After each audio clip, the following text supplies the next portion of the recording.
తెలంగాణ గేయం రాజముద్రపై జరుగుతున్న వివాదంపై స్పందించారు బీఆర్ఎస్ నేత ఆర్ఎస్ ప్రవీణ్ కుమార్. ఈ వివాదానికి సంబంధించి ప్రొఫెసర్ కోదండరాంను ఉద్దేశించి ఆర్ఎస్ ప్రవీణ్ కుమార్ కొన్ని ప్రశ్నలు సంధించారు. రాష్ట్ర గీతానికి మంచి సంగీతం రావాలన్న అందశ్రీ కోరికను ఎవరూ కాదనలేరన్నారు. అయితే ఈ పాటను పదునెక్కించేందుకు తెలంగాణ కళాకారుల ప్రతిభను ఇక్కడి ప్రభుత్వం గుర్తించకపోతే ఎవరు గుర్తిస్తారని ప్రశ్నించారు. కనీసం ఈ విషయాన్ని సీఎం రేవంత్కు మీరైనా చెబితే బాగుండేదని కోదండరాంకు సూచించారు. అందశ్రీ రచించిన జయ జయ హే పాటను రాష్ట్ర గేయంగా సీఎం ఆమోదించినప్పుడు అది తెలంగాణ ప్రజల ఆస్తి అవుతుంది, కానీ అందశ్రీ సొంత ఆస్తి ఎట్లవుతుందని ఆర్ఎస్ ప్రవీణ్ ప్రశ్నించారు. తెలంగాణ డిమాండ్ ఎవరి పీడన వల్ల తెరమీదకు వచ్చిందో, ఎవరి త్యాగాల వల్ల రాష్ట్రం ఆవిర్భవించిందో తనకన్నా కోదండరాంకే బాగా తెలుసన్నారు.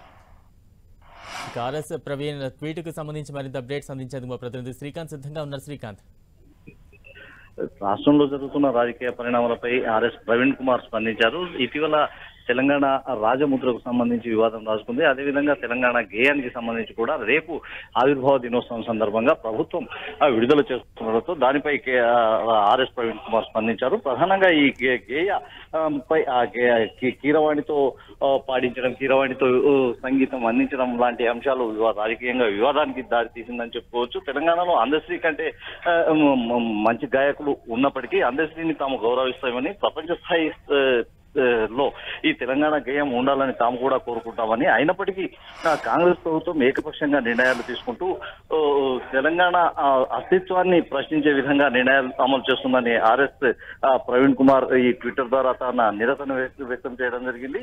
ఇటీవల చోటు చేసుకుంటున్న పరిణామాలన్నింటిపై కూడా అంటే రాష్ట్ర గేయం కానీ, రాష్ట్ర అంటే రాజముద్ర కానీ, ఈ అంశాలపై ప్రవీణ్ స్పందించారు.